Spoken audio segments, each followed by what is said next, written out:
Hello दोस्तों, कैसे हैं आप। मैं बाल मुकुंद आज फिर हाजिर हूं आपके लिए प्रैक्टिस सेट का भाग 10 लेकर। भाग 10 में हम लोग देखेंगे कुछ बहुत ही महत्वपूर्ण प्रश्नों को।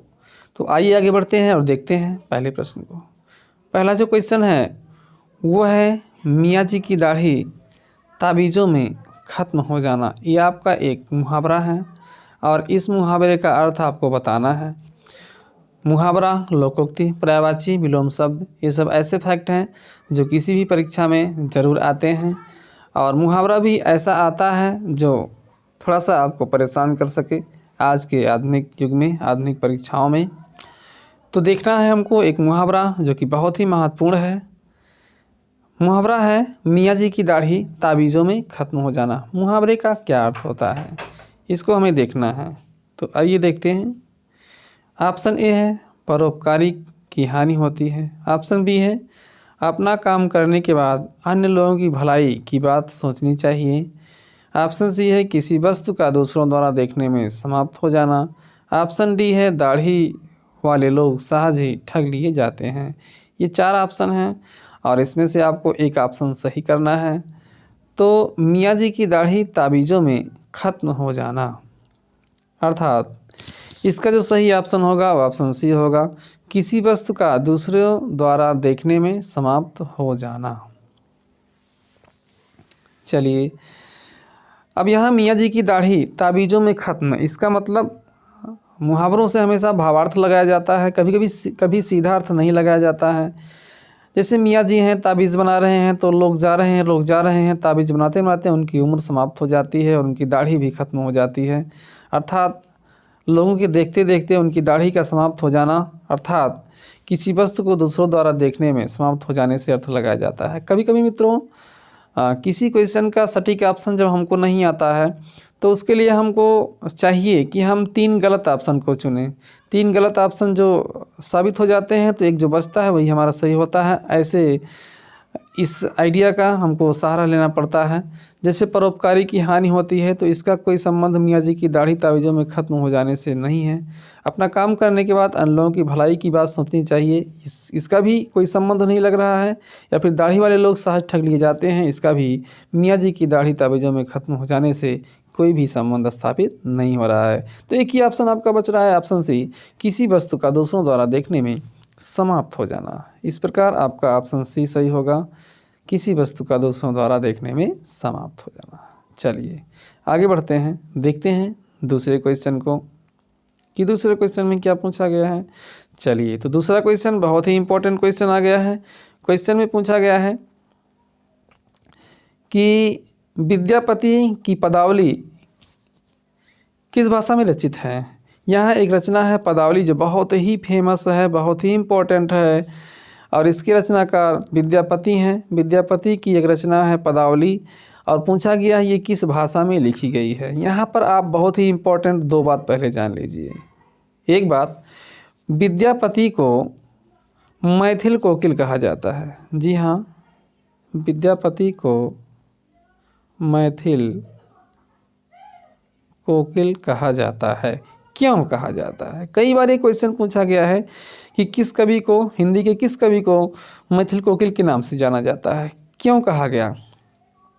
तो विद्यापति ने जब अपनी पदावली को लिखा तो जितनी भी शक्ति, जितनी भी क्षमता उनके अंदर थी, सभी क्षमता, सभी शक्ति को इसको लिखने में लगा दिया और इसका रीज़न पदावली बहुत ही फेमस हुई, बहुत ही मशहूर हुई और पदावली मैथिली भाषा में लिखी गई थी। जी हाँ, मैथिली भाषा में लिखी गई थी। पदावली प्रसिद्ध हो गई, मैथिली भाषा में लिखी गई थी और प्रसिद्ध होने के नाते लोगों ने मैथिली भाषा में लिखे जाने के नाते विद्यापति को एक नाम दे दिया, मैथिल कोकिल। यानी मैथिली भाषा बोलने वाले हैं और कोकिल माने कोयल की तरह से बहुत मीठी इनकी वाणी है, तो इनको मैथिल कोकिल नाम दे दिया गया है। क्यों? क्योंकि उन्होंने पदावली लिखा और पदावली में मैथिली भाषा का प्रयोग किया। तो इस प्रकार आपके क्वेश्चन में पूछा गया है कि विद्यापति की पदावली किस भाषा में रचित है, तो वो भाषा कौन सी होगी। तो आपका ऑप्शन ए सही होगा, पदावली मैथिली भाषा में लिखी गई है। चलिए, तो ये हो गया दूसरे क्वेश्चन का ऑप्शन ए। आइए देखते हैं तीसरा क्वेश्चन। तीसरे क्वेश्चन में क्या पूछा गया है। हाँ, तीसरे क्वेश्चन में क्या पूछा गया है, तो तीसरा क्वेश्चन आपका ये आ गया है।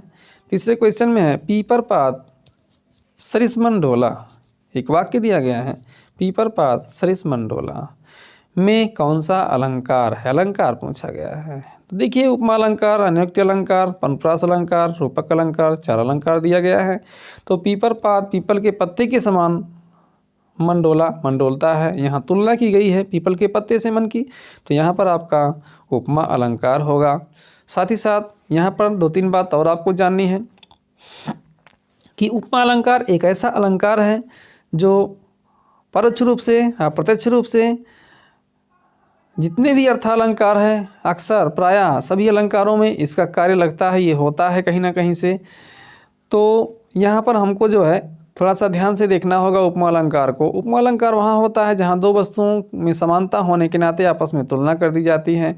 उपमा के चार अंग होते हैं, एक उपमेय होता है, उपमेय होता है, एक उपमान होता है, एक वाचक शब्द होता है और एक साधारण धर्म होता है, साधारण धर्म होता है। ये चार अंग होते हैं। उपमेय उपमान पहले समझ लें। उपमेय वो होता है जो प्रस्तुत होता है, जिसकी तुलना किसी दूसरे वस्तु से की जाती है, तो वो उपमेय होता है। यहाँ इस वाक्य में पीपल का पत्ता है और मन है, तो मन आपका क्या हो गया, उपमेय हो गया, क्योंकि मन के डोलने के चंचल होने के नाते ही पीपल के पत्ते की उदाहरण दिया गया है, क्योंकि पीपल का पत्ता भी हवा लगने के बाद बहुत देर तक हिलता रहता है।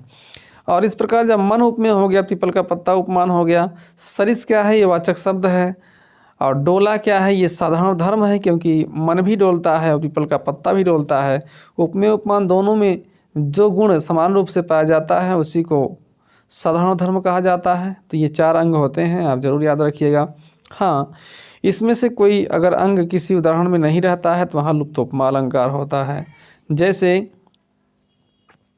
आपका एक वाक्य है कि संत हृदय नवनीत समाना, यहाँ पर साधारण धर्म नहीं दिया गया है। संत का हृदय मक्खन के समान है, कोमल, यहाँ पर साधारण धर्म को नहीं लाया गया है, तो एक अंग गायब है, इसलिए यहाँ पर आपका होगा लुप्तोपमा अलंकार। चलिए, तो तीसरे क्वेश्चन को जानने के बाद आगे बढ़ते हैं और देखते हैं चौथा क्वेश्चन। लेकिन अभी तक अगर आपने हमारे चैनल को सब्सक्राइब नहीं किया है तो चैनल को सब्सक्राइब जरूर कर दीजिएगा और बगल में बने हुए बेल आइकन यानी घंटे को जरूर प्रेस कर दीजिएगा। वीडियो को लाइक करिएगा और मित्रों में इसको शेयर जरूर करिएगा। चलिए, चौथा क्वेश्चन देखते हैं। चौथा क्वेश्चन है आपका, काव्य क्षेत्र में प्रबंध शिरोमणि की उपाधि किसे दी गई। यहाँ आपको उस कवि का नाम चुनना है जिसको प्रबंध शिरोमणि का उपाधि दिया गया है। एक प्रबंध काव्य होता है, प्रबंध काव्य को लिखने का सरताज किसको प्राप्त है, किसको जनक कहा गया या प्रबंध शिरोमणि नाम उसको दे दिया गया, वो कौन कवि हैं। ऑप्शन में है आपका सूर्यकांत त्रिपाठी निराला, हरिवंश राय बच्चन, मैथिली शरण गुप्त, हरिऔध। हरिऔध का पूरा नाम आप जान ही रहे होंगे, अयोध्या सिंह उपाध्याय हरिऔध। तो यहाँ पर आपको सही ऑप्शन चुनना है प्रबंध शिरोमणि के लिए। प्रबंध शिरोमणि किसको ये उपाधि दी गई है, तो इसके लिए आपका ऑप्शन कौन सा सही होगा हमारे बताने से पहले आप जरूर एक ऑप्शन को सही करिए। यहाँ पर जो सही ऑप्शन है आपका ऑप्शन सी है, मैथिली शरण गुप्त। जी हाँ, मैथिली शरण गुप्त को प्रबंध शिरोमणि की उपाधि दी गई है, तो आपका ऑप्शन सी सही हो जाएगा। बाकी आप जानते ही हैं कि सूर्यकांत त्रिपाठी निराला की जूही की कली कविता है, बहुत ही प्रसिद्ध है। हरिवंश राय की बच्चन की मधुशाला बहुत ही प्रसिद्ध है। मैथिली शरण गुप्त का आप रचना जानते होंगे, भारत भारती। इस प्रकार कवियों की जो मुख्य रचनाएं हैं उसको आप ज़रूर याद रखिएगा। तो इस क्वेश्चन का जो ऑप्शन सही है ऑप्शन सी सही है। चलिए आगे बढ़ते हैं, देखते हैं पांचवा क्वेश्चन कि पांचवें क्वेश्चन में देखें हमसे क्या पूछा गया है। पांचवा क्वेश्चन आपका एक है आसान क्वेश्चन लेकिन बहुत ही इंपॉर्टेंट है। गीतांजलि के रचनाकार कौन है, गीतांजलि की रचयिता कौन है। गीतांजलि की रचयिता सभी को पता है, अगर नहीं पता है तो जान लीजिए, रविंद्रनाथ टैगोर जी हैं। जी हाँ, रविंद्रनाथ टैगोर जी हैं। चलिए देर न करते हुए आगे बढ़ते हैं, देखते हैं अपनी श्रृंखला का अगला क्वेश्चन या फिर छठवां क्वेश्चन। तो छठवां क्वेश्चन आपका ये रहा। छठवां क्वेश्चन है, बनावटी रूप में वाक्य के लिए एक शब्द है, वाक्य के लिए एक शब्द चुनना है और वाक्य है आपका बनावटी रूप में, अर्थात जो एक्चुअल ना हो, जो रियल ना हो, उसको बनाया गया हो, बनावटी रूप में जो हो, इसके लिए एक शब्द चुनना है। ऑप्शन है आकृत्रिम, ऑप्शन बी कृत्रिम, ऑप्शन सी प्राकृतिक, ऑप्शन डी प्रयत्नज। तो यहाँ पर हम ध्यान आपका आकर्षित करना चाहेंगे दो ऑप्शन पर। एक है प्राकृतिक, मतलब वो प्रकृति द्वारा बनाया गया है, उसी को प्राकृतिक कहते हैं। एक है कृत्रिम, जो बनाया गया हो, हमने आपने बनाया हो, बनावटी रूप में हो। और आकृत्रिम मतलब जो ना बनाया गया हो, जो बनावटी रूप में ना हो। इस प्रकार हम देखते हैं तो हमारा ऑप्शन बी सही होगा। कृत्रिम कहा जाता है जब कोई चीज़ बनावटी रूप में होती है। चलिए आगे बढ़ते हैं, देखते हैं अपनी श्रृंखला का 7वां क्वेश्चन। इस 7वें क्वेश्चन में हमसे क्या पूछा गया है, तो ये है 7वां क्वेश्चन। 7वां क्वेश्चन है परंपरा से एक निश्चित अर्थ में प्रयुक्त होने वाले शब्द को क्या कहते हैं। परंपरा से एक निश्चित अर्थ में, परंपरा शब्द यहाँ आया है, यानी किसी शब्द के लिए वो परंपरा चली आई हो, हाँ ये बोलो तो इससे एक निश्चित अर्थ बन जाएगा।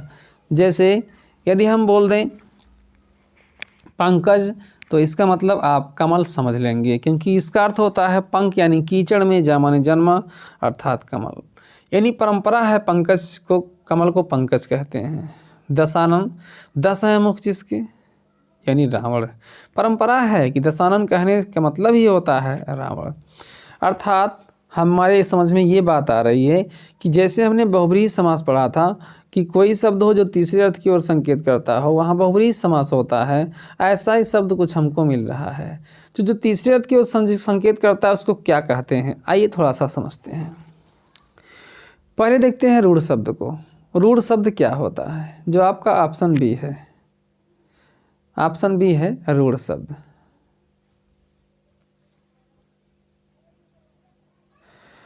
तो यहाँ पर रूढ़ शब्द का क्या मतलब होता है, ऐसा शब्द जिसको तोड़ा ना जा सके, जैसे नल है, जैसे जहाज है, ऐसे शब्द। इनको आप तोड़, जैसे नल को आप तोड़ोगे एक शब्द नाल मिलेगा, एक शब्द ला मिलेगा, जिसका कोई अर्थ नहीं होगा। अर्थात ऐसा शब्द जिसको तोड़ने पर उसका खंड ना हो सके, उसे ही रूढ़ शब्द कहते हैं। अब समझते हैं योग रूढ़, यौगिक शब्द को पहले, जहाँ पर दो शब्दों को आपस में जोड़ा गया हो, जैसे विद्यालय, विद्यालय, इसको आप तोड़ोगे तो एक शब्द विद्या मिलेगा, एक शब्द आलय मिलेगा, दो शब्द मिलेंगे तो इसे ही कहते हैं यौगिक। यौगिक माने जुड़ा हुआ। तो रूढ़ का विपरीत होता है यौगिक। रूढ़ में ऐसा शब्द होता है जिसके खंड नहीं होते, लेकिन वहीं उसका विपरीत यौगिक में ऐसा शब्द होता है जिसके दो खंड हो सकते हैं। अगला है योग रूढ़। योग रूढ़ ऐसा शब्द होता है जिसके दो खंड तो होते हैं, लेकिन वो परंपरा से हटकर एक निश्चित अर्थ देता है, कोई तीसरा अर्थ देता है। अर्थात बहुब्रीहि समास में जितने उदाहरण हैं सब योग रूढ़ शब्द होते हैं। अर्थात यही हमारे क्वेश्चन का आंसर होगा, ऑप्शन ए योग रूढ़ शब्द। योग रूढ़ शब्द ही परंपरा से एक निश्चित अर्थ में प्रयुक्त होता है, इसका कोई तीसरा अर्थ होता है। बाकी एक आपका संकर शब्द है। संकर शब्द कैसा होता है, जब दो भाषाओं को मिलाकर एक शब्द बनाया जाता है उसे संकर शब्द कहते हैं। जैसे बम वर्षा, बम वर्षा, बम आपका अंग्रेजी है, वर्षा आपका हिंदी है, इसलिए क्या हुआ, दो भाषाओं के शब्दों का मेल हो गया। अर्थात यहाँ पर आपका हो जाएगा कौन सा, संकर शब्द। तो ये कुल मिला के कई फैक्ट आपको बताए गए। यहाँ पर 7वें क्वेश्चन का जो सही ऑप्शन होगा वो योग रूढ़ होगा। योग रूढ़ यानी ऑप्शन ए ही हमारे क्वेश्चन का सही ऑप्शन हो गया। चलिए आगे बढ़ते हैं, देखते हैं अगले क्वेश्चन को कि अगले क्वेश्चन में क्या पूछा गया है। तो अगला क्वेश्चन है बट्टा लगना। बहुत ही इम्पोर्टेंट मुहावरा है, बहुत ही अच्छा सा मुहावरा है। बट्टा लगना मुहावरे का सही अर्थ क्या होता है। ऑप्शन है हानि होना, कलंकित होना, प्रण करना, लाभ होना। 4 ऑप्शन है। तो यहाँ पर बट्टा लगने का अर्थ ना तो हानि होना होता है, ना तो लाभ होना होता है। तो होता क्या है, हमारे बताने से पहले आप जरूर एक ऑप्शन टिक करिएगा। बट्टा लगना का अर्थ होता है कलंकित होना। जी हाँ, कलंकित होना, यानी इस प्रश्न का ऑप्शन बी सही होगा।